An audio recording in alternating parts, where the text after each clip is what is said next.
Ona Aman var. Kim Gümüşü Vayı'nın filarmoniyasının artistleri gibi oturalım.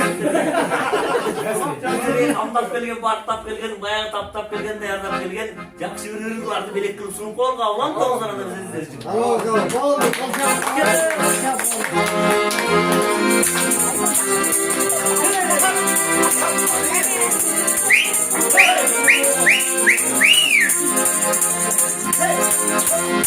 Canımdan öpsün cılmayı,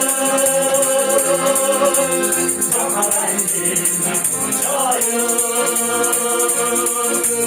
İşte götürdü ay kalmay, yürüdüm ay çekin dayı. İşte götürdü ay kalmay, yürüdüm ay çekin ay çekin dayı.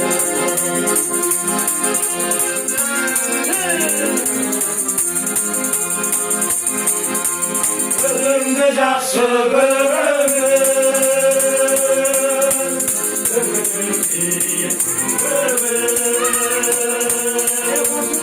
Onu görürüm sana, ben asla gitmeyeyim.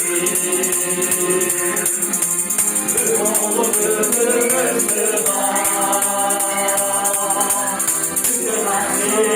göremezsin gitmeyeyim.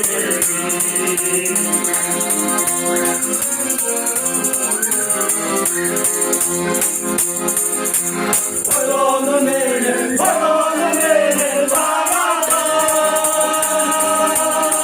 oylanım gibi havada.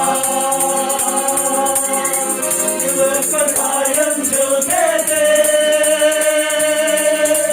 yatırılır arada.